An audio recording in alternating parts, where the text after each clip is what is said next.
Hey guys, Doolin, the co-founder of NerdtopiaCast.com here, and the host of the weekly podcast, the aptly named NerdtopiaCast. You know, when a few friends and I first got this thing off the ground a little over 6 months ago, I had absolutely no idea what it would grow to, and we are standing on the edge of something big here, folks. We're not just a podcast anymore. We're a full website for all of your nerdy entertainment needs.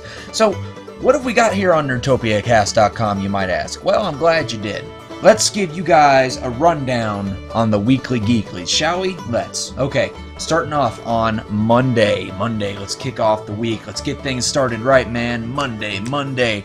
On Monday, you've got the original podcast, NerdtopiaCast, hosted by this guy right here. Every Monday, I'm going to break it down for you with my co-host. Tuesday, come on back for Charles Baserap's comic book article, The Potentially Fantastic Four. Wednesdays, it's our spin-off podcast, FilmtopiaCast 3000, with Greg McIver and Nikki Boom Boom, in which they're going to break down every movie that you might have seen in the theaters, movies you got coming up, and movies you don't want to see. Thursdays, you can read Chuck Stahlheber's naughty little advice column, Chuck Gives a Fuck, because that's right, bitches, my man Chuck telling it like it is. And then Bass Rap gonna give you another dose of comic booky goodness with Catching Up Is Hard to Do.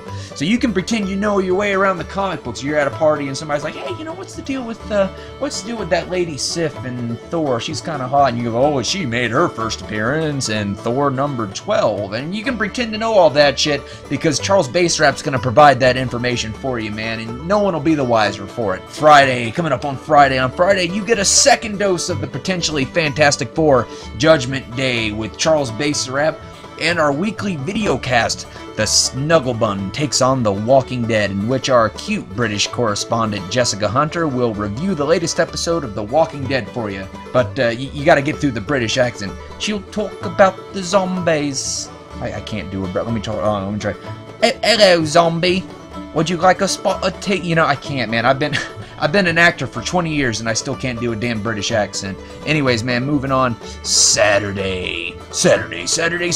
Come on back on Saturday for Nerdtopia Scope with Doug and Chris. Our friends across the pond are going to bring you a brand spanking new video cast every Saturday, lining it up for you, man. You can find it all on NerdtopiaCast.com. Our individual podcasts, they're both up on iTunes and Stitcher. Our video casts as well as our podcasts are all up on our YouTube channel. You can find it all on NerdtopiaCast.com, man. Our podcasts are both up on iTunes and Stitcher. Our video casts as well as our podcasts are all up on the YouTube channel, and you can see and hear it all there. Yeah, I can see clearly now, the rain is gone. Yeah, I'm not a singer either, don't hold it against me.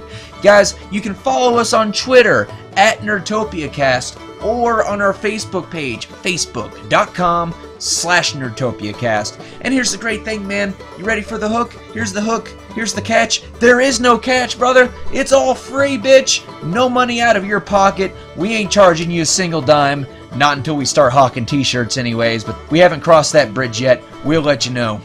Alright, man, that's enough out of me. Now prepare to go ahead and enjoy another fine program from the NerdtopiaCast Internet Network.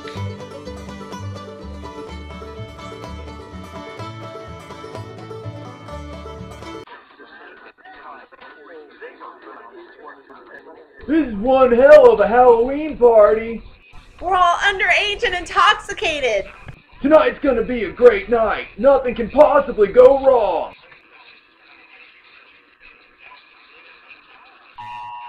We interrupt this party to bring you a special news bulletin. Insane podcaster Doolin Dalton has escaped from the Hillcrest home for the criminally insane and was last seen in a generic suburban neighborhood stalking teens. Police advise that you stay indoors and lock the windows. We now return you to your music in progress. You want to get some pizza or something? All right. Hey guys, there's no beer in the fridge, man. There's more beer in the cooler. Where's the cooler? Out back in the woods, out of view of the house. Well, that seems to be a pointless and contrived place to keep beer, but okay. I'll be right back.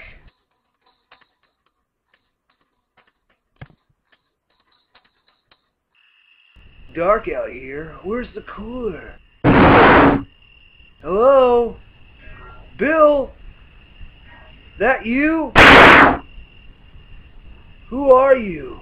Keep away from me, man! I have something for you. I don't want it! Keep away!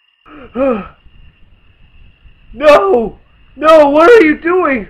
What's that? An iPod? It's a podcast. Oh, cool, man!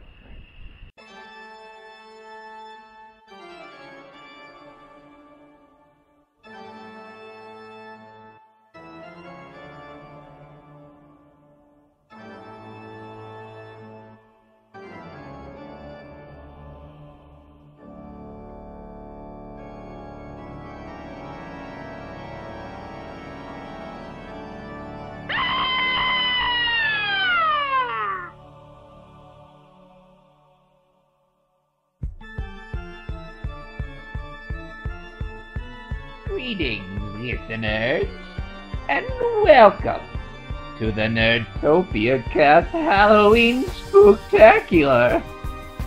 I hope you brought a clean pair of pants, because the horrors that lay before you over the next hour are more terrifying than a Jersey Shore movie, and more revolting than Rosie O'Donnell. Now, turn off the lights and open the closet, because we're about to get down and nerdy. And now, here's your ghosts for the evening, Doolin Dalton and Ryan Visengard.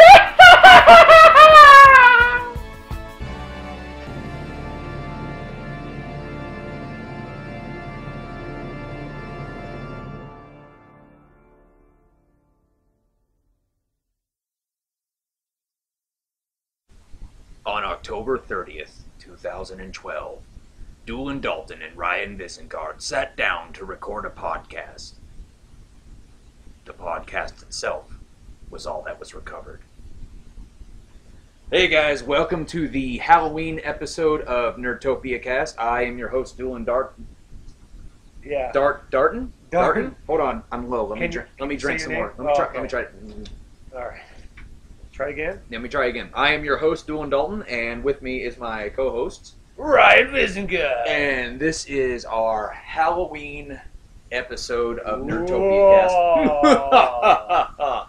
Mappy Malloween, as Nikki Boom Boom of FilmtopiaCast 3000 would say. They just did their Halloween episode not too long ago. Yeah, just a couple days ago. It's up on our YouTube page if you haven't seen it. But they talked about some of the movies that terrified them as kids, and I've got plenty of those. Oh yeah, we're gonna get into that, man. We're gonna talk about some of the movies that terrified us, and maybe we'll swap some ghost stories here today. Actually, I had one that happened to me not more than a couple months ago, but we'll get into that here in a minute.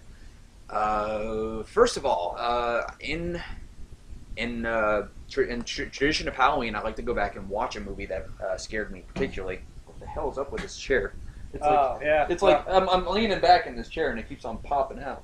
All right, I'm gonna not lean against this chair. Sorry, we have 1950s dinnerware here in my house. No kidding.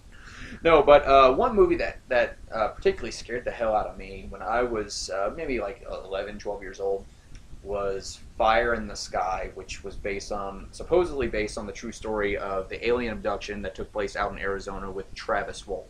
So I'm sure you're probably familiar with it. You're something of a ufologist. I would say I am. I try not to tell a lot of people because, of course, you get kind of scowled at and laughed at. But I don't see why that's something to scoff at. Though, well, man. I don't know. People just don't take the stuff seriously. Okay. Now, with me, I'm not saying it's little green men. I'm not saying it's. I'm not saying it's aliens, but it's aliens. Well, I'm not. I mean, Fire in the Sky, of course. I mean, that's straight up, basically an alien story. I mean, that's. But for me, I study the UFO phenomenon as a whole. Right. And I'm more into the aspect of what are they, where could they be from, are they parallel universes, are they demons in disguise, because I've heard a lot of different theories on fallen angels, are our U.S. government playing with us with new technological advances in military weaponry. We're on to you, Illuminati. Could it be projections from outer space coming from satellites? We don't know. So for me, I've really always gotten into the UFO thing basically because I've had some experiences. I've seen some stuff. And so what have you? Tell me a little bit about what you've seen. Well, for me, there was a time that I've had 3 instances. It's funny that you would say the fire in the sky situation. Once, it's going to sound really freaky, and I got into astral projection. Okay. And I had a dream for about 3 months that would pick up and continue. Basically, every night I'd go to sleep, wake up, and it would pick up right where I left off. I was in a third-person state, and I watched 3 civilizations of different species of aliens in our universe. Okay. I got to see their technological advances. I got to see, basically, it's like, okay, you see the grays, everybody sees. Then there's a group called the Elders. I call them the Elders. I don't know what their real name is, of course. This is all dreaming kind of stuff. But the Elders look like little old men, like fire in the sky. Right, yeah, those guys were creepy. Yeah, very creepy. And they don't look at people as people. They look at us as cattle. Not so much cattle, just scientific instruments. You know, like, okay, what happens when you take this off and mess with that? What happens when you poke them here? And yeah, that's when I was watching Fire in the Sky with the aliens, and they just seemed to be like very much, you know, removed from any sort of emotion. Like, because I'd study them like during the course of the movie when I was watching them. I was just like, they don't seem like they have any sort of emotional connection to people or even each other, really. Which is very cold.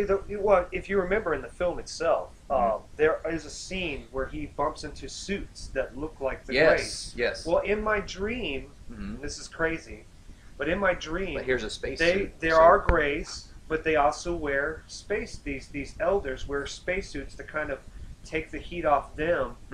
And basically, they're the ones who are kidnapping people and doing experiments on them. And they're collectors, which also ties into your Fire in the Sky. Remember there's all that stuff. They collect and they study sneakers and glasses. Exactly. And then there's a third race in the dream that's a warmongering race. They're a little more reptilian. I've heard of those guys. They live underneath Mars. It's supposedly in these areas that you see if you watch a lot of the Ancient Aliens on the History Channel. They talk about on Mars there's these long tunnels, glass-like tunnels, the face on Mars, which is a pyramid area. So there's some really interesting stuff. But like I said, the freaky thing about my dream is, like I said, it continued for 3 months, and it could just be a dream because I'm very creative like that. But the freaky part for me was when the dream finally ended. And then, of course, remember, when you're in a third-person state, you're seeing everything like you're not there, and they don't know you're there. Right. You're an observer. And so at the end of this whole course, and I don't tell a lot of people about this because it sounds weird, but one of these elder creatures turned around, saw me, ran up to me, and poked me. I felt the poke. I woke up, and I had a bloody nose. That's creepy, man. So, I mean, it was... And so, you know, after that... How old were you when this happened? I was about 14. Okay. 14 or 15. Yeah. And then I really started getting into astral projection after that. Yeah. I had heard about it. Did a little bit of studying here and there, but didn't really know what it was all about. And then after this incident happened, I really started getting into ufology. I really started getting into astral projection. Right. It's just, like I said, it's just really crazy. And then I had another instance where lights in the sky. You know, people have had these kind of stories all over the place, but and I've had one myself. Well, what's your story? Oh well, I mean, there's not a whole lot to the story other than the fact that it was in Vero Beach, the town that I grew up in. It was a coastal town. Right. And one night it was about 2 o'clock in the morning, and me and some friends went down to the beach just to kind of hang out. We're sitting down there, and this big white light, like somewhere off the coast, just kind of appeared. Almost looked like it could be a star if it weren't so big. Right. So it was brighter than a normal star. It's much brighter, yes. And then not it starts quite the size of the moon or anything like that. Right. No. Right. Yeah. Somewhere in between.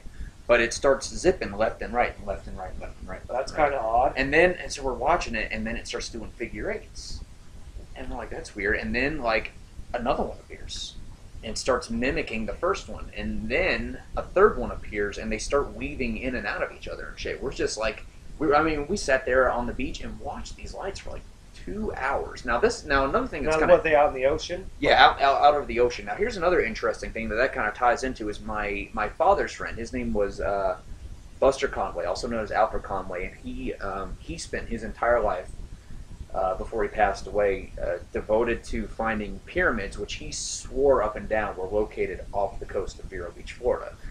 He says he's seen them. And he actually wrote he wrote articles on it, and I think there's a book that he wrote about it as well, about pyramids off the coast of Vero Beach, Florida. And if that were true, they would have predated the Egyptian pyramids. Well, what I find amazing is by studying ufology, I've fallen into the history. I've become a very big history buff. Yeah. And I think that we have personally forgotten our past, because they are finding pyramids off of Indonesia. Mm-hmm. They're starting to find pyramids off the coast of Japan. Mm-hmm. I mean, there are pyramids popping up everywhere. Now, of course, a lot of the people who are scientists are like, oh, those aren't pyramids. Those were naturally formed by water erosion. But when you go and look at these things, they are giant monolithic like rocks. And they look like, I mean, even if you go down to Miami and you, off of, I forget which coast it is, it looks like a roadway. And, I mean, they're like, oh, this is natural. And I'm like, you guys, you're full of it. Yeah. You know, for me personally, I just think that this stuff looks like it was created by either us or something else. Or people that were here prior to the Ice Age, right, possibly. Which, you know, you could tie into all kinds of crazy stuff, like, you know, Atlantis, etc. We spend our entire lives trying to speculate on that, and, you know, never know. But well, it was funny because, you know, tying into your light story, right. I had another one where I was coming home from a nightclub with my friend Dan and stuff, Dan Parks. We used to... you know, go to the golf club and all that kind of stuff. And I kind of had gotten into the ufology thing, but as we're coming home, we look up in the sky, and same thing with you. Yeah. We're driving on the highway, we see this light, and I'm thinking, it's a star. Yeah. But as we notice, it starts to move, Mm-hmm. and it's moving, and it's moving, and it splits off into 3 lights. Mm-hmm. Yeah. And then they start fooling. So we pulled off at the rest stop, and we were watching these things for about 45 minutes. Yeah. And then they all grouped back together, and they kind of shot up, and they were sitting, I'd say, left side of the moon. Mm-hmm. And then the strangest thing happened. They disappeared. So, but we get back on the highway. We're going on the highway. The next thing we know, we see this huge. I mean, it was huge. It looked like it was the size of the moon. Mm-hmm. It was like, the best way I could say it was like Halley's Comet. Right. It was this huge light that had these red and blue and purple and pink lights coming off the back of it like streaks. Right. Now it could have been like a satellite falling to Earth. It could have been tied into something like that. Mm-hmm. But the weird thing is, every time I've seen a satellite fall, you see smoke, you see fire, you see all that kind of thing. Mm-hmm. This was more like, it was like streaks, but it also looked like it had glitter. Kind of glittering off the back end of it. And we followed it for a while, but of course, I mean, we had just gotten back from the club, and we're alien. Yeah, we're so half lit that we were like, I don't know, man. So when we tried to look for it in the news the next day, we're gonna probe you. We were, you know, like I said, we tried to figure out what it was the next day, but there was nothing in the news about it. You know, there was nothing about a satellite falling. There was nothing about a comet. Of course not. So the for us, government we just doesn't want you to know. No, they're going to brace your mind. So I mean, like, well, they'll be back in a couple months for 2012. So you know, pretty much, we're hoping so, right? Yeah, God, I hope so. But Fire in the Sky, yeah, I'd have to say that was a pretty freaking movie too. I went back to watch it, and I wanted to see if that movie still held up for me, like, over the years, and if it was still as scary. And from what I watched that entire movie, and I feel like that didn't need to be a movie. Like, the scene where he, like, flashes back and he remembers everything that happened, that was great. That was well done. Syrup falls on his face. Yeah, the syrup, and he remembers and shit. But then it's like, I'm watching it and I'm going like, but everything that built up to that, like, you know, him, you know, working out in the Timber Ridge or whatever, and, you know, he's disappearing, they're searching for him. Like, you just cut all that shit. Like, there was, and then, like, at the very end, he comes back to talk to, fucking, T-1000. Robert Patrick, and is like, hey. Which actually is pretty good acting in that movie. Yeah, I mean, it was good acting, but it's like, have you seen this boy? Well, as Robert Patrick is, you know, he's a brilliant actor. He's very gifted, but you know, at this point in his movie career, he can do, like, he was in Fire in the Sky. He played Johnny Cash's father and Walk the Line. He can do he can do anything, and I just look at him and wait for him to morph into liquid metal because that's all he is to me at this point. Right. At our age, I mean, how big was that film? Oh yeah, it was huge.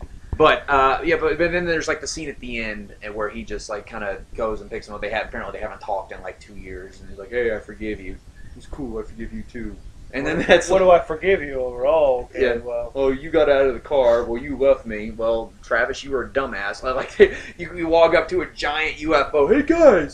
Hey guys, check this out. Hey guys, Travis, get back in the car. Hey, it's cool. But I'm definitely with you. I'm definitely with you. When I watched that film the first time, yes, the build up. I mean, of course, going back on it now it's not as cool, but the build up to that scene was great. Yeah. Now, of course, we'd like to see more of that particular flashback kind of stuff. Right. But I think the problem was that they were trying to do like this real. How do I express this guy's feelings and what happened to these? It was more about the journey of these 3 guys these 4 dudes who get into this situation. Right. Now, if you read the real story, it's interesting because a lot of the film doesn't really add up. Right. If you go back and do the Travis Walton story, which is an amazing thing in itself. If you guys have an opportunity, go back and check it out if you're into UFOs and stuff. It's one of the better cases. Absolutely. But it doesn't really match up with the film. Of course, Hollywood has to do its thing. Yeah, you've got to make it more interesting. But definitely, I mean, it was pretty eerie. It was a pretty eerie film, especially when you see those creatures. They have such lifeless eyes, and they're experimenting. And the scene where he's weightless and he's on the bungee cord and he pulls it, he goes flying into like some sort of pod and he sticks his hand in there and there's a dead body. Right, and they're like dissolving. Oh, it's so disgusting and so creepy. That to me, like I knew it was coming, and like I reverted back to 12-year-old me, going, "Oh God, oh God, oh God," because I had a huge. Okay, we all have our fears growing up. Like for some kids, it's the monster in the closet or under the bed. For me, like I used to watch Unsolved Mysteries when I was a kid, I was both enthralled and terrified by the alien abduction stories. Like so much so, my parents would not let me watch it anymore. See, I'm a weird guy because I believe in UFOs. Yeah.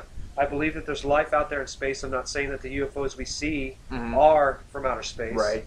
But I don't believe in the abduction thing. You don't believe in the abductions? I don't. Okay. I have a hard time believing it.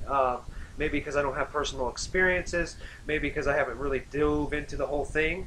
I think it's almost like it's some kind of something's happened to you in your past. You've repressed it. Right. And because society and because of TV and radio and film, these things have manifest your feelings through that. So that's how you. Well, I'll tell you a story that happened to me shortly thereafter, where I just experienced pure terror, and I had watched an episode of Unsolved Mysteries that night. It was an alien abduction story, and like I said, every kid had their fears. For me, was being abducted by aliens. Now, I didn't live out in the country. I lived in a little suburban neighborhood in Vero Beach, Florida. But I would have, I had curtains over my windows. I had shit open so the curtains, because I was always so scared that if I ever looked out that window, there would be a big white face with giant black beady eyes staring me in the face. Well, you wait until we get to our ghost stories, because I've got one just like that. We'll get there. But so for me, I had never experienced it before, but it was a few nights after I had watched it. And I mean, on Unsolved Mysteries, they had always talked about, they would see the grays,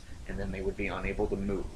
And I experienced sleep paralysis for the first time in my life a couple nights after that. If you're familiar with sleep paralysis, if you're not, I know about it, but I haven't had it happen to me personally. Well, sleep paralysis is a naturally occurring thing, and basically what it is just it's a glitch in your brain where your body actually, from what I've read, secretes a chemical that kind of paralyzes your body while you sleep. If that doesn't work properly, that's when you have people that sleepwalk. Okay. Yeah, so it keeps you from sleepwalking and moving around and hurting yourself at night, basically. Now, it will turn that off when you wake up, obviously. But in some cases, your body or your brain wakes up, but your body doesn't, and you are unable to move. And so you're just you're paralyzed until your body catches up with your brain, and it usually doesn't last more than a couple seconds to a minute or whatever. Well, not enough. But if you were a kid. Oh, I was like 12, 13 years old, and I woke up and I remember I can't move. They're here. They're here. Oh my god! And I'm trying to scream, I'm trying to yell, but nothing's coming out. And then the next thing I know, I'm face forward on the ground, and my dad is in the room going, freaked out. What is going on with my son? I was just like, I thought I was about to get abducted by aliens. And he goes, oh my God. He Go just back to bed already. Need some more milk or what? What's your problem, son? But that was absolute terror, man, because I didn't know what that was. But yeah, so that was my my experiences with aliens and the supernatural as a kid.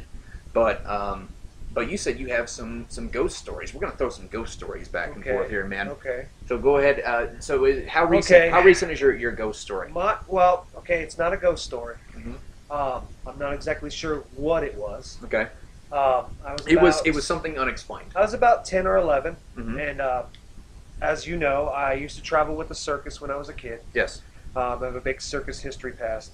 Well, during the winter, we have to go to winter quarters, which is basically where all the circus people pull their trailers in, and everybody has like a little family, and we form up and we take care of the animals, and we're off for about 4 or 5, months. Okay. During the end of the season. You guys just live on the money that you made prior to? Yeah, pretty much. I mean, it's like a hippie commune. I like to call my parents hippies because they're kind of burnt out hippie circus people. But right on. Well, basically what happened was we lived at a place called Henrietta Trailer Park during the off season, and I'm sitting there, and I hear it's like, I don't know, 1, 2 o'clock in the morning, Mm-hmm. and I hear like what seems to be a car accident. Okay. And of course, I'm in a trailer park, so there can't be a whole lot of traffic going through this trailer park with a one-way road.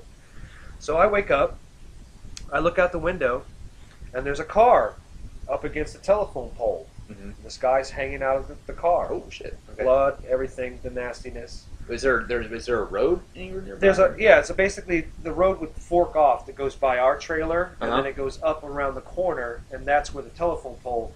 And I'll tell you later, but basically, I look out, I see this guy hanging out of his car. I'm like, oh my god, I'm little, I'm freaking out. Mm-hmm. I lay back down in the bed. Mm-hmm. I get back up, I peek out the window again. Still there? The guy's laying out the car. Have you ever seen the movie Ghosts, Patrick Swayze? Yes. You know how they have those demon things? Yeah, the shadow demons. Well, I look over, and it looks to be a black shadow. Mm. Beady red eyes standing next to the guy. Oh shit. Okay. So I get chills and I freak out. Yeah. And I get, like what you said, paralysis. Yeah. I want to lay back down in the bed, but I'm just sitting there totally still, staring at this thing. Yeah, you're enthralled. You've never seen anything like that before. It turns to me. Oh shit! I got chills. It sees me. By then, all of a sudden, I freed myself. I hide underneath my bed. Or not underneath my bed, but underneath the bed covers. So I'm freaking out a little bit, and I say, "Oh, what the hell? I'm gonna peek back out." Being the curious, idiotic kid that I am. Okay, so I take the covers down, and of course, the sheets that are hanging down in front of the window are like white cloth, kind of see-through-y. Yeah. And the shadow is outside my window. Beady red eyes. I can make out the form line. Okay. And like I said, I just flipped. You're in there by yourself? Or? Yes. My parents are down the hallway in the trailer. I mean, it was a big double wide, blah, blah, blah. Okay. But I freak out. I don't know what to do. I'm like, my thing was if I'm silent and I'm quiet and I hide, they're not going to find me, whatever it is. The ostrich effect, basically. So I don't scream or freak out in the sense that people do. I just kind of hide. Yeah. And that's pretty much my biggest experience that freaked me out, was because I basically took the covers down and I saw this black shadowy outline through the sheets hanging through the window, and the red eyes. I can't forget the red eyes. And I mean, they were like red eyes, not like pupils or human-like eyes. They were like red eyes, shadow person. So nothing after you hid, or just nothing happened? I looked and then I hid, and then I fell asleep apparently. Wow, you just probably stayed hidden for I just so long. stayed. I remember being. I mean, I still get goosebumps today thinking about it. I mean, it was one of the most terrifying things that, for me personally, that I've ever experienced. Of course, the next day, we get up. My mom comes to me and she says, "Did you hear the car accident last night?" I said, "Yeah." She said, "Well, the gentleman that lived up the road, I don't know who the guy was at this point. I've forgotten, but had gotten drunk and wrecked his car into the telephone pole." Okay. Basically, that's pretty much my story. I mean, like, that's creepy, man. She told me, she confirmed it. The car was out there. That actually happened. Yes. I mean, to me, like something came to collect. That's what I don't even know. Like I said, I don't know if it was a demon. I don't know if it was something All I know is that thing was there. It was very real for me, and I'll never forget it. It's probably why my hair is turning gray at 33. But for me, that was my biggest. I mean, I've had other little bumps in the night. I've gone over to a friend of mine's house that he said was haunted. Mm-hmm. We've heard stuff. That stuff doesn't really enthrall me. I mean, ghost hunters type stuff. I physically felt this presence. I saw it, and there's been nothing like it since. Nothing like it since. So, well, I've always been kind of uninitiated with things of the supernatural until first thing that happened actually didn't happen to me. It happened to my wife and my stepson. This happened. We were April 2010, I think. And we were coming up here, we were staying with Jen's parents because we were scouting for a place to live and jobs. Because we were getting ready to move up here in a couple of months. From Vero? Yeah, from Vero Beach. So we were up here scouting, and me and Jen and Jen's sister were outside, and we were having a couple glasses of, Jen's parents had gone to bed, and we were just kind of up having a couple glasses of wine, snacking, just kind of hanging out and chatting. And the night was kind of wearing down. It was like 1:30, 2 o'clock in the morning, and we were kind of cleaning up after ourselves. And Jen went to go put away the wine, and as she walks by the pantry, the door was open, and she said she turned and looked and saw like a billowy white, translucent figure in the shape of a person just kind of standing there. She said she did not stop. She just kept right on going, and she came into the kitchen where I was cleaning dishes, and she just grabs me, and I said, what's up with you? Did you see a ghost or something? And she just kind of looked at me and nodded her head, and I said, where? Show me, show me, show me, show me. Right. So she goes in there, and we go into the pantry, and I look at it, and she tells me what she saw, and I look, and the light in the hallway is on, and on the other side of the pantry is a window that looks out, and I'm looking at it, and you can very clearly see your reflection. I said, Jen, you know what, it's late. We've had a little bit. We had a little wine, and you said you didn't stop, and you just kind of caught it. Maybe your eyes are just playing tricks on you. And she said, saw your reflection. Yeah, and she said, you know what? Maybe you're right. Let's just not drop it and leave it. And we didn't tell anybody. We did not tell anybody. Fast forward 2 nights later, we're still staying there. And when Aiden's with us, and when Aiden gets really hyper, Jen makes him, instead of putting him in timeout, Jen makes him go outside and run laps around the house, because that's what you do with a kid that has too much energy. So he's outside, and he had to do 5 laps around the house. Coming up around lap 2, he gets to the backyard, and he screams and comes ripping ass back. I mean, this is around dusk, and he comes ripping ass back around, and he jumps into the couch and covers himself up, and he's crying uncontrollably, and he's shaking. We're like, what's wrong, buddy? And when he was finally coherent enough to tell us, he said, I saw a white figure that looked kind of like a person. It was about as tall as Doolin, and then it looked at me and misted away. And so me and Jen just kind of looked at each other and said, "Oh, shit." Maybe there's something to what. Maybe Jen there's saw. something. Yeah, maybe there's something to that. You're still kind of toying with the idea in your head, but not exactly sure what's going on. Yes. So, and then little known fact, Jen's parents' house, because they live up on top of the mountains out in Sparta. Right. And there's a lot of history out there. There is a 200-year-old graveyard right around the corner from their house. I mean, you can go out there. Yeah. So there's some history there. A little bit of history out there. So I mean, people have been out there. I mean, there's not a whole. There's one of those things where you have big wide open spaces and maybe about a quarter to a half mile between houses out there. So, okay. Yeah. Okay. So that was kind of my first experience, but didn't really happen to me. Now, since we've moved into the house that we're living in, my house is haunted, and I'm just going to go ahead. If there's something in it, I'm just going to go ahead and say that. We live in a very old house. We rent. I'm not really sure, who had the house before our landlord bought it, but when we moved in, Jen has heard certain things, she's heard, a little girl laughing or talking, but with no explanation as to why. Are you guys spiritual? My wife more so than me. So she would be more acceptable. She would be more susceptible to it. Yes. Okay. I'm just curious because sometimes I've had friends who have had experiences like what you're saying. Yeah. And it's because they're very either religious or they're very spiritually inclined, and so their consciousness is more accepting to these kind of things. So. My wife is very spiritually open. I am to an extent, but as I was saying, she's heard noises and stuff like that with no explanation as to what it is. Like our cat Aiden would say that, you know, our cat would watch things in the room. Right. And he said one night he saw like a ball of light in his room. He said that... Orb. Yeah, or he said there was an evil-looking dog that came out of the floor in his bedroom one night. And of course, you know, we kind of chalk that up to kids' imagination, you know what I mean? But when our niece was staying with us, you know, Jen's sister and her daughter, she said, "Where's the dog that looks like Mojo?" Mojo was my beagle. She passed away about a month ago. But she said, "Where's the dog that looks like Mojo?" Like, what dog that looks like Mojo? You know, the one that looks like Mojo, but a lot scarier.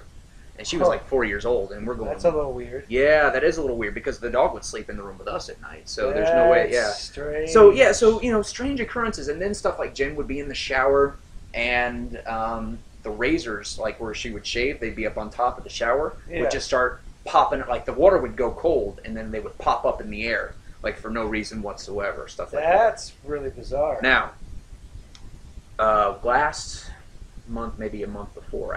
Actually, let me preface that also by going back and saying this. When our cat died back in January, for about 2 weeks afterwards, we would hear a cat crying all around our house and stuff. And so, like, I would go out and look for it. Search for Yeah, I was like, maybe it's a stray. Maybe it's a stray. So that's kind of strange. But here's the icing on the cake for me, man, because Jen has never seen anything. She said she had heard a little girl laughing or talking or whatever.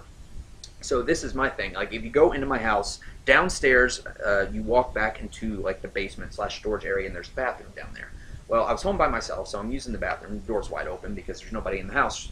And I hear a little girl's voice say, "Okay." And I look up, and it's kind of weird, and I look through the basement area to the open door into the living room, and there is, plain as day, a little girl standing there.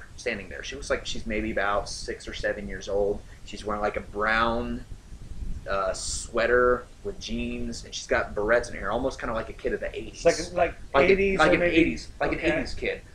And she's kind of standing there, and she's looking. She looking at you? Either at me or through me.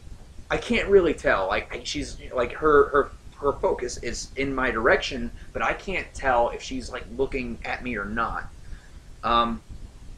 And I just kind of stand, like, my jaw's open, because I'm just You're just dumbfounded. Wait, I'm like, right away, I was like, that's the girl. Holy shit, that's the girl. And so I'm like trying to, like, bring, I'm like, I'm trying to talk to her. I'm going to try to talk to it. And I go, "Hi." That's all I could think to say, you know what I mean? And, like, as soon as I say that, she turns to the right, and she steps out of my view. Like, she goes into the living room where I can't see her anymore. So I rip ass around the corner into the living room to see where she went, and just nothing there. Have you seen her since? No, haven't seen her since. Haven't heard anything to her. But I didn't feel afraid of that. It just seemed to me it was more or less like a hey, you've been living here for a while, and I live here, and I just thought I'd come over and introduce myself to you. So it didn't seem like because I know a lot of people who have had experiences in ghosts, and there are different types. There are ones who are physically there and are responding and talking to you, or reacting. Right. And then there's also like a fingerprint. Echo. Yeah. Exactly, like a fingerprint. So this felt real, not like a fingerprint. Well, I don't know. It's difficult to say if she was talking to me or if she was just kind of an echo. Like, I don't know. And it depends on what you believe. I'm not crazy, folks, but I know what I saw, and I saw that. Okay. Okay. Well, see, what's crazy? We're on this subject. My little brother, Galen. Yeah. Great guy. His whole life, he's had very strange things that have happened to him. Right. Well, time out. What is that noise? I don't know, man. I thought I heard something outside the window. That's weird. Okay. Come on, man. Let's get back to the show. All right. Your brother Galen. He's had weird experiences his whole life. As a small boy, he would sleepwalk. Okay. One. I remember one night he got up, made a cheese sandwich, made a cheese sandwich. The clown has no penis. and then he peed in a trash can. The next day, he had no recollection of this at all. It's brilliant. And I tried to wake him up out of it, but I've been told not to do that to people. But what's strange is that he sees spirits, or so he thinks he may see spirits. Sure. What's cool is that he said he's woken up and they're standing by his bed, and they're kind of like shadow people or like energy. You can't exactly make it out. Right. He says he said when he was younger he'd get scared of them. And I always told him, I said, Galen, why don't you try to talk to him? Maybe you're a medium or something. Maybe they come to you because they want to be. And he said, no, I don't do that kind of thing. What I do is I just tell him to go away and I roll over in my bed. Right. And I'm like, whatever, you know. Okay. He's either seeing stuff, blah, blah, blah, blah, blah. But the crazy part is he told me about this one experience, and he said there was a guy in the corner of his bedroom just standing there staring at him. Oh, like, that's creepy. You're full of it, you know, whatever. You're just your imagination runs wild and whatever. Well, the next day, I crap you not, footprints in the carpet to that corner. Oh, They like footprints of like a mud bear, or no, like as in indentations in the foot, like a foot in the carpet. like how thick is the carpet? Is it Well, thick it's like enough it's not Berber carpet. It's like that like old shag type carpet. Okay. It's not, you know, they were like, you know, maybe half an inch. I saw them for myself, and the funny thing is, it would be like you'd see a left foot, and then you see a right foot. It wasn't like a regular walk. It was like whatever. It was like the person was walking one heavy-footed and then another heavy-footed, and stopped in the corner, and then the feet didn't go back out of the corner. They only went to that corner. So, I mean, this stuff. It happens to family members and stuff, so I can totally believe your story about the little girl. Yeah. I just find it interesting when we get into ghosts and goblins and monsters and stuff like this, especially with ghosts, that some people have seen, like I said, the echo type thing. I think that's, to me, personally, I've never had an experience where I've actually talked to a ghost or seen a ghost, but I definitely believe in like people having such a spiritual, they're so spiritual and so powerful in life that they leave like a remnants of themselves behind. Yes. So I could totally see how that would. It's very possible. It's very possible. But it's you know, it's great stuff. It's scary stuff to dabble in, but I've never really tried to get into the spiritual kind of thing.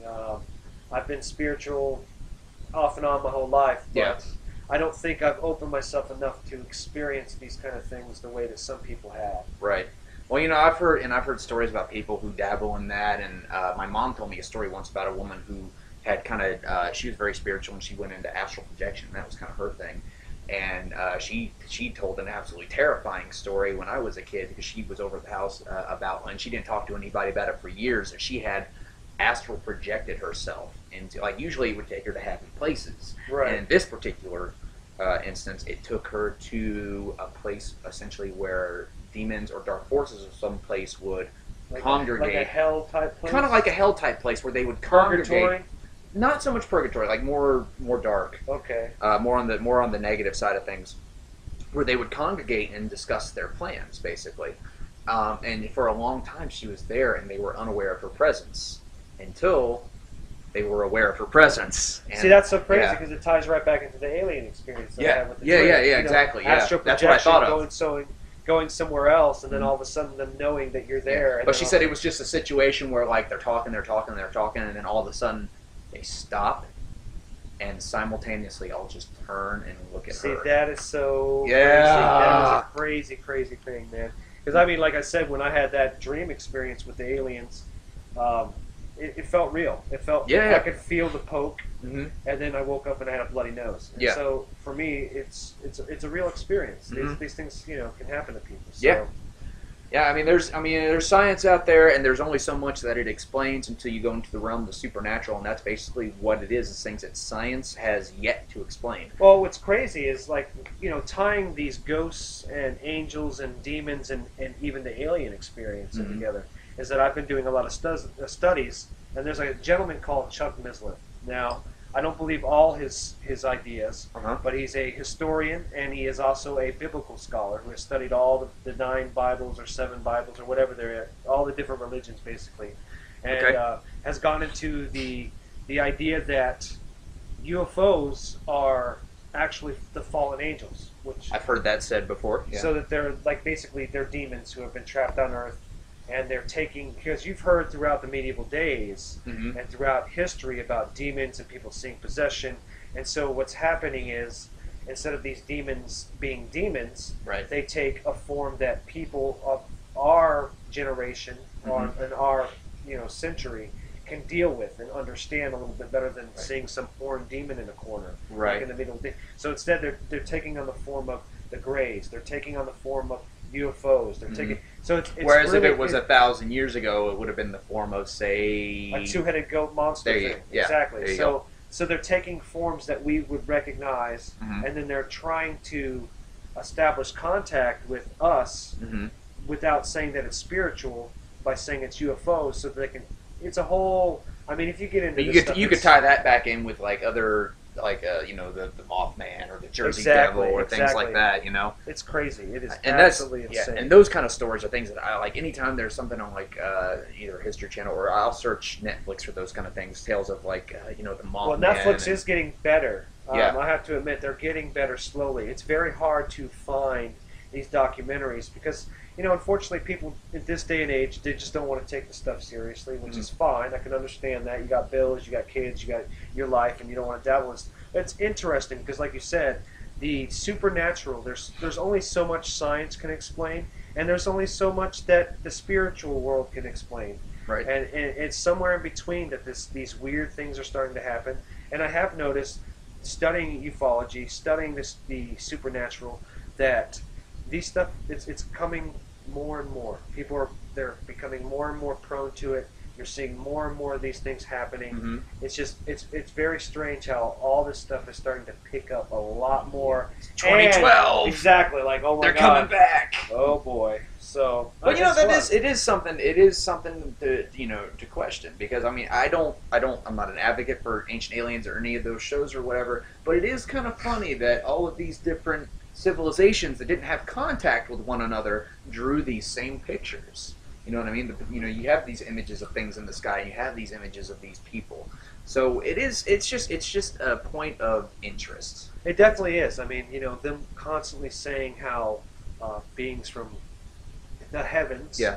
Or the gods that they worship supposedly come down to Earth. They can float. They can fly. I mean, Mhm. it's just, this stuff is wild. It's Mhm. wild. It's interesting, and you know, it's weird. The more you get into antiquity, and the more you get into history, it's funny how, like you said, these civilizations all have a connection, and for some reason, people just don't want to acknowledge it. Right. They're all connected somehow, whether it be how they did their structures or how their belief system, or I mean, we could go on for hours and hours and hours about this stuff. But Oh, yeah. it is just absolutely crazy and mind-boggling that there is some kind of connection going on, and there seems to be more and more of this supernatural UFO, monsters, Jersey Devil, like I said, these things Yes. happening. So, and I think it is kind of weird that it's happening around 2012. So.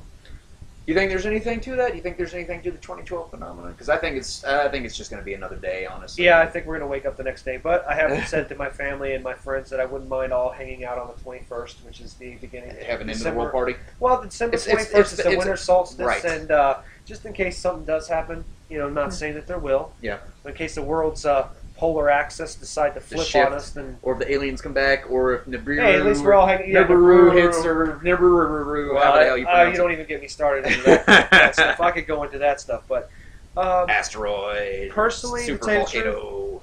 I think the Mayans were smart. I think the Mayans were cool, but I think it was the end of a calendar. It's just the end of a calendar, folks. That's all it is. So, man. I mean, you know, but you And know, I I do romanticize the idea of all this stuff. It's pretty cool stuff. but There's I- somebody on my Facebook who was like forever posting 2012 shit. Like, be ready for 2012.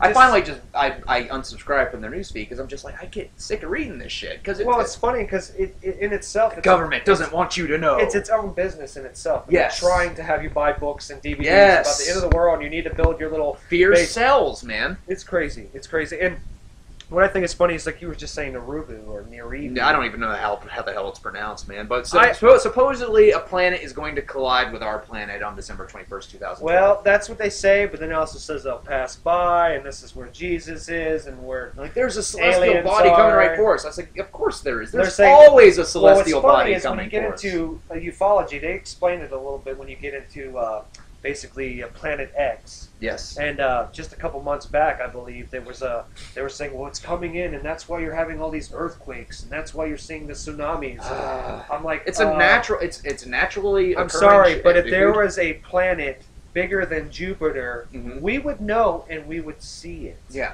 I know that there's plenty of space out there, and something could be floating out there, but if it's in our solar system, we're going to see a planet that big. Yeah. So. Well, and the other thing that there was the earthquake. There's so many earthquakes. There's so many earthquakes over the last couple of years. I was like, but you know what they say? That, like every 200 years or so, there's a period of seismic activity and stuff like that happens. Now, you go back 200 years when this presumably happened before. We certainly didn't have the mass media and communication techniques that we have now. So it's just that we see all of it. I mean, say if we lived here 200 years ago, we wouldn't have any clue about the friggin' earthquake that happened up north or Hurricane Sandy. We wouldn't even know that happened. Right. We have no way of knowing. Well, exactly what you're saying. It's the mass media pushing this stuff out, making it into stories. Yeah, it's a business. Yeah, exactly. People get paranoid about, like, kidnapping, for example. Yeah. Mm-hmm. Kidnapping's been happening forever. As long as there's been people. Right, exactly. But now that the media can take one story and push it out there, and then take the next story and push it out there, people are paranoid. People are freaking out. It's the media. It's TV. It's our generation. It's the fact that we have so much access to TVs and computers and smartphones and all this crazy stuff. Exactly it. Oh, wait a minute. Okay, now I know I heard something, and there is something. I swear there's something outside the window. No, I saw something. Look, hold on. No, well, don't. Not. Okay. Well, okay. I don't see nothing out there. All right, fine. All right, it's just my imagination. It's just Halloween. All right, dude. Well, fair enough. Okay, so one thing that you and I we started to tangle with this at work the other day, and we said no, we're going to save this for the podcast. Okay, yes, let's get into this. Evil Dead remake. Now, I have been very strongly against this ever since I heard about it, and then so now the trailers hit the internets, and it's popping up online. Hold on, it's popping up online, and people are going, "It's awesome! It's awesome!" Now, let me preface that by saying this: I have an issue with remakes as it is. So do I. I'm right there with you. A reimagining or a retelling or a whatever. retard is what it is.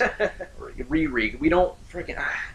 There's so many things that don't need to be remade. I feel like Evil Dead is one of them. Now, granted, I think Sam Raimi is involved in the remake in some sort. Okay. As a fanboy, we're gonna get into this. All right. As a fanboy, I agree with you. Okay. There are some films that do not need a remake. Okay. Yep. I understand that Evil Dead is a cult classic, and it will always be a cult classic, and it has its own following. And there are tons of people who are like, why are they remaking this? Sam Raimi is an idiot. Yes. I personally am totally, and I'm not usually like this, I'm totally okay with it. After seeing the interview that they had with Sam Raimi talking about, I wouldn't have given this up, because I know Sam Raimi, he's a fanboy like us. Right. I don't think that he would have let them make it if he didn't feel the film was going to be good. I don't think he would have made it if he felt that it was going to fail the fans. Now, yes. Now, does it really have like an MA rating or something? Because when I saw the preview for it, it just said the following. It wasn't even rated R. It said for mature audiences only. I believe Sam Raimi and I believe the new writer, or I believe it's a new writer, have allowed, and the movie industry has allowed this film to basically be what he always wanted it to be in the exactly. original. And I believe they're not going to.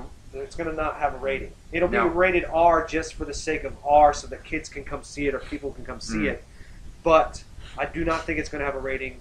I think it's going to be more disgusting, more bloody, more gory than it's ever been. Right, which is saying a lot because the first one had a lot of gore. But here's the thing that bothered me, because I watched the trailer again today before we recorded the podcast, and I'm going through and I'm like, okay, where's Ash? There's got to be because you can't have Evil Dead without Ash. Now I did briefly see a guy in a button-down blue shirt, and I was like, well, maybe that's him. Can't really tell. But then it cuts to there's a girl, and she has a chainsaw, and she's cutting off her hand. She has like a knife. Is it a knife? The guy has the chainsaw in the preview, and you see him splash the blood up on the light. And the girl has the twitching hand, just like we've seen in the which leads me to believe, is Ash going to be a girl in this one? I don't think so. I don't even know if we're going to see an Ash character, like you said, which would be disappointing. But at the same time, I understand that they're, like I said, my biggest thing is that Sam Raimi wouldn't do this unless he felt like this was going to please the fans that are us. Right. And it's going to bring a whole new generation into it. And I think he's going to go over the top. I think they're going to go over the the damn top with it, because it's the only way you can go to make this film good. If you do it any less, it's not going to be any good. Well, you know, and honestly, like I think Evil Dead and our sister podcast, Filmtopia Cast 3000, spoke about this on their Halloween episode, I believe, and I agree with them. Greg and Nick talked about Sam Raimi really kind of found the sweet spot with Evil Dead, somewhere between camp and scary. No, And let me go into this, okay? Okay. Evil Dead 1 was meant to be serious. Right. When he wrote it and he put it out there, it was meant to be serious. It wasn't campy. Mm-hmm. It was the first time you've seen a rape tree scene. Okay? It's the first time someone cut their hand or went crazy and cut people up with chainsaws. Yes. That had never been done before. And Texas Chainsaw Massacre. Yeah, they have he the did borrow trademark. But I believe it was the first film of his genre to really do its thing and kind of connect other genres into one cohesive, great story. Okay. I know that the first one was meant to be serious. It was meant to be a full-on, gory, scary film. When they get to Evil Dead 2, that's when he combined gore and camping. You got the crazy part where he's looking in the mirror and his self comes out and grabs him and says, "We just cut up our girlfriend with a chainsaw." Yeah. Does that sound all right to you? You have the tree. You don't have the tree scene in that one. Yeah. But then by the time you get to Army of Darkness, it's just fun. They just went. Horror kind of went out the window, right? And they just went fun with it. It's a fun adventure movie. Yeah, it almost does come out of the whole. It comes out of the horror genre. You still. It's like horror fantasy. Yeah, horror fantasy. You got a little taste of that. It's like it's like Night of the Living Dead meets Indiana Jones meets Three Stooges. Right. You know right. I mean? Definitely. I mean, which is why that's my favorite movie in the series. But this first one, like I saw the trailer for it, and I was like, they're going full on horror film with it. Oh yeah. Which I wonder though if they decide to go, Evil Dead 2, Army of Darkness, if they decide to go that route with it, like. Well, I'm hoping if Sam Raimi's smart, and let's be honest about it, he will do an Evil Dead remake like they're doing, but he's not going to do any sequels. No if he's sequels, smart, just the one. I wouldn't do any sequels. If I were him, I would not do any sequels. The reason I wouldn't do any sequels, it would keep the seriousness of the first film, right? And it would please me as a fan. Okay. He took it serious. It is what it is, and we're going to leave it at one film. And this way, you don't have to get into Ash. Right. You don't have to get into the whole chainsaw arm thing. As much as we love that and we want to see that in a film, if you're going to go serious, you can't have those kind of elements. You can't have him having a chainsaw arm. You can't have. but I love that. I know that. I know. And like I said, shotgun arm. Come on. As a fan, I want to see those kind of things happen. Yeah. But also as a true horror fanatic who loves gore. You got to cut the camp out of it. You have to. And I don't mind them calling it Evil Dead because it seems like it's going down the same route. Right. And I like I said, I agree with you in some aspects that, okay, we don't want to see this remake made. Everything's being remade. Oh, remake. But once again, I'm going to defend Sam Raimi. Okay. I don't think he would have allowed the film to be made if he didn't feel it was going to please us and it was going to please the new generation, and if he wasn't going to take it so far over the top in gore and blood. Right. I mean, if he was getting paid a lot of money. That's the only way he'd allow it. Yeah, this is Hollywood. We're talking. We can go into Spider-Man 3 and go, oh, he still made Spider-Man 3, blah, blah, blah. I understand the money gets involved, but it seems like from the preview, he is doing what he's wanted to do with it from the start. Right. And now with the technology that we have, now with the audiences that we have, we can handle a little bit more. You saw in the preview the rape scene still there. You saw in the preview the possessed hand thing, even though it's happening to a chick. Like the very ending. The Necronomicon. The very ending. It made me cringe when she's taking the knife and she's splitting her tongue. Yeah. I mean, right there, it's like, okay, I'm going to go see this film. Yeah. This movie is going to be sick. He's going to take it over the top. Like I said, as a true fan, though, yes, I would love to see Ash. Here's what I'm hoping. You want to hear what I'm truly hoping? All right, let's hear it. I'm hoping for 5 seconds they stop at a gas store, they stop at a Kmart, and there's Bruce Campbell. I bet, well, you know what? I think they've been alluding to that. I think they asked Bruce Campbell if he would have a cameo in this, and his response, I think, was, "I just can't say." Okay. So I See, I bet didn't you do he's any, keeping. this is one of those films where I'm not reading up They on stop it. at They stop at an S Mart, and He's like, welcome to welcome to S-Mart. S Mart. How can I help you? He's, and Shop smart. If they put that in there, I will be totally satisfied. Oh yeah, I think he will. I think he'll make a cameo. But like I said, once again, I know everybody's sick of remakes. I know that you guys, as Evil Dead fans and Army of Darkness fans, you're going to be like, why? Well, we want to make it more serious. We want to make it more gory. We want to make it the horror film that it was always meant to be, and we want to take it back to the way people saw it when they saw the first film. Because, I mean, if you put them all three together, it's almost like one never existed if you go from two. Like, Right. you can watch two and go, okay, you get a little bit because they go really quick into what they're doing. Right. But it's almost like one never existed. Mhm. Now, when you watch one and then watch the other ones, you can see that the first one, he was, even though it was passionate about this. well, yeah, even though it was campy and even though it was crappy and it had really lame effects and, it was serious. You can tell that he was being serious. But when it got to two, you could say he was like, I'm going to throw the playbook out the door and I'm going to do what I want to do and make it funny. And Yes. I think he was experimenting more in two, too. Because Right. you could see the crazy camera angles and the Yeah. fast moving And then they shots have that a through the little bit in woods. this. You see the fast moving shots through the woods in the trailer. But so. for me, watching that preview, I got amped. I got excited.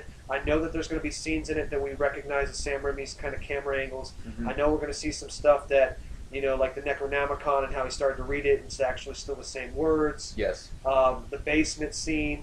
Mhm. I just think they're going to dive into it and go balls to the wall, and that's what I'm excited about. Well, I'm going to do a quick shout out to Chris Hall, who's the co-host of NerdtopiaScope, our affiliates there. They do the video cast on our Okay. YouTube channel. Chris is our other horror guru, and he actually writes horror articles for the website and stuff like that. If you've never seen NerdtopiaScope, do yourself a favor, check it out. But Chris, I want to hear what you have to say about the Evil Dead remake on the next episode of NerdtopiaScope. So I'm calling you I out would on it. definitely, Yeah. if you're a true horror fan, He is. please. He knows his stuff. Okay. So Chris, next episode of Nerdtopiascope, I want you and Doug to break down not Walking Dead. I'm thinking of the Snugglebuns thing. I want to see you break down Evil Dead. But while we're on that, make sure you also go to our YouTube channel and check out Snugglebun Takes on The Walking Dead to see weekly reviews of the previous episode of The Walking Dead. So I got a question for you, dude. yeah, Since we're on the genre of horror films, yes, let's dive away from Fire in the Sky, because I know you said that was a film that scared you. okay. From a horror standpoint, what horror fan or horror film Mhm. really scared you as a child? Okay.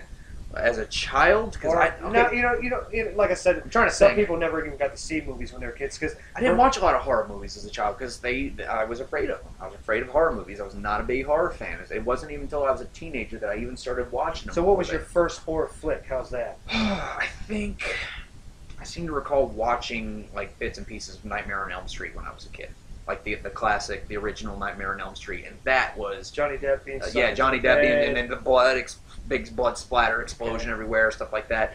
That terrified me. And then I remember sitting down and talking with my mom's friend's son, who gave me the history of like, here's everything you need to know about Freddy Krueger, and like turned down the lights, told me about it. And that, like, I didn't sleep for like 2 nights after that.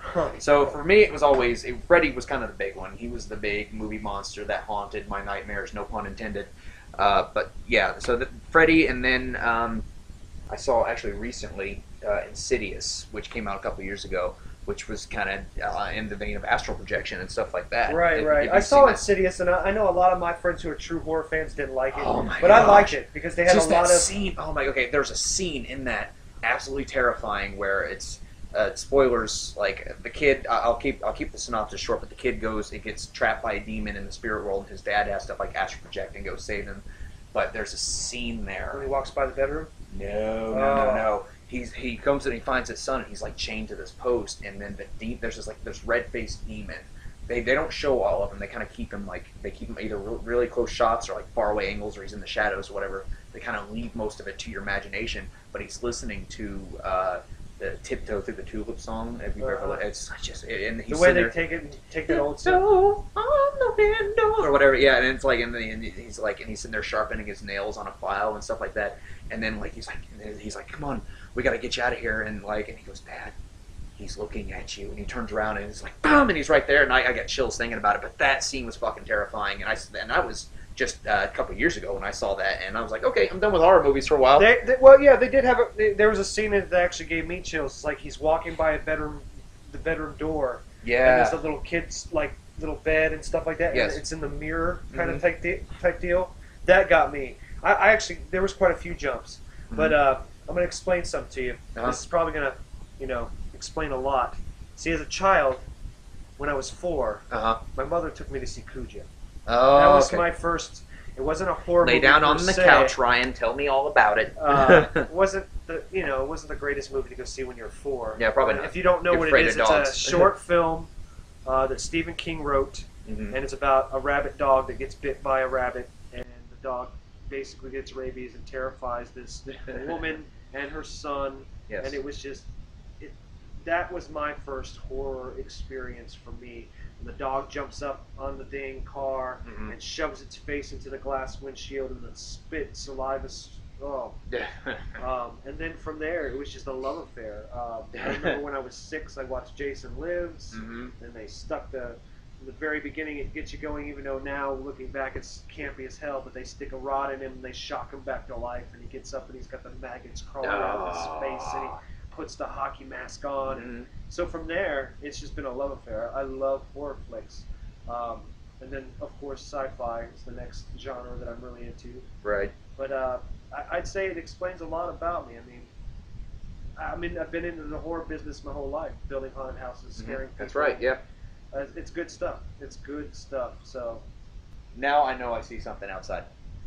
I see something outside. That's, dude. There's a figure standing outside. It's outside your house. all right, man. fine. Go check. You go check it out, because I'm not gonna. All right, this is it. I'm going outside now. All right. Let's see what we got here.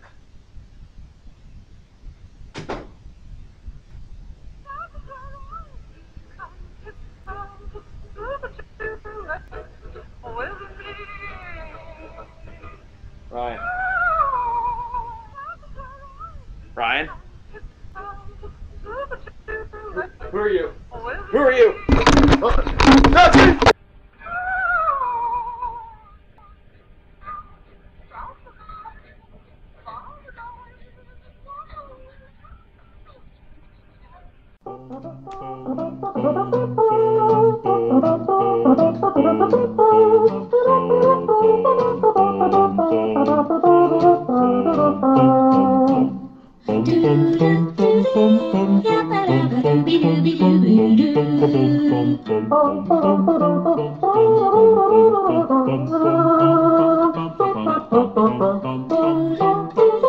Find more free nerdy funny at www.nerdtopiacast.com, and be sure to check us out on iTunes and Stitcher. This has been a production of the NerdtopiaCast Internet Network. Be sure to check out more podcasts, videocasts, and articles at nerdtopiacast.com.